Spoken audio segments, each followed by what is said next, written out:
செய்யலாங்கிறத பார்க்கலாம். அதுக்கு முன்னாடி அரிசி ஊற வச்சு எப்படி அரைக்கலாங்கிறத பார்க்கலாம். இப்போ நான் அந்த அளவுக்கு முருங்கை அரிசி எடுத்துருக்கேன். இந்த அளவுக்கு போடலாம்.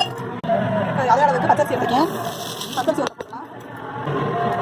இப்போ இந்த சின்ன கிளாஸில் நான் 4 கிளாஸ் எடுத்துருக்கேன்.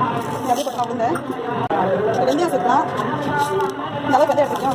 ஒரு ஸ்பூன் சேர்த்துக்கலாம். இப்போ இதெல்லாம் சேர்த்து ஒரு கலர் வந்து ஊற வச்சுக்கலாம். இப்போ இது நல்லா ஊற வச்சாச்சுங்க. 2 மணி நேரம் நல்லா ஊறினது. அதுக்கப்புறம் அரைக்கிறது எப்படின்னு சொல்கிறேன்.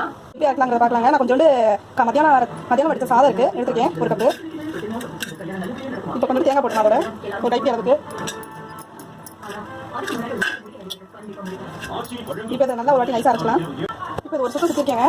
இப்போ அதோட கொஞ்சம் அரிசி எடுத்து அரைக்கலாம். நான் மிக்சியில் தான் அரைச்சேன். நான் கொஞ்சமாக போட்டுருக்கனால மிக்சியில் அரைக்கிறேங்க. நான் நல்லா க்ளீன் பண்ணி எடுத்து வச்சுருக்கேன். இது அப்படியே அரைச்சிக்கலாங்க. தேவைப்படுறப்ப தண்ணி ஊற்றி அரைச்சிக்கலாம். சேர்த்து அரைச்சிக்கலாம். சும்மா கொஞ்சோண்டு போட்டால் போதுங்க. நல்லா நைஸாக அரைச்சிக்கலாம். இப்போ இது நல்லா கரைச்சி எடுத்துக்கலாங்க. நல்லா புளிக்கணுங்க. புளிக்க ஊற்றி நான் எப்படி இருக்கணும் காமிக்கிறேன். இப்போ மாவு நல்லா புளிச்சிருச்சுங்க. இப்போ ஆப்பம் ஊற்றுறது எப்படின்னு பார்க்கலாம்.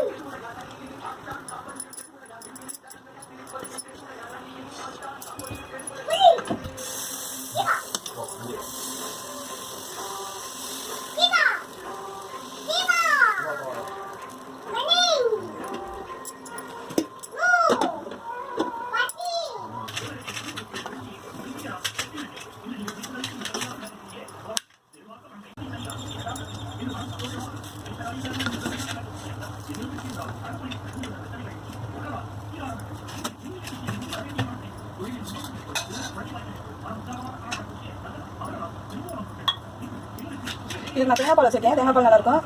இது வச்சு பாயா வச்சா நல்லாயிருக்குங்க. இது மாதிரி ட்ரை பண்ணுங்கள். லைக் பண்ணுங்கள், ஷேர் பண்ணுங்கள், கமெண்ட் பண்ணுங்கள். பாய்.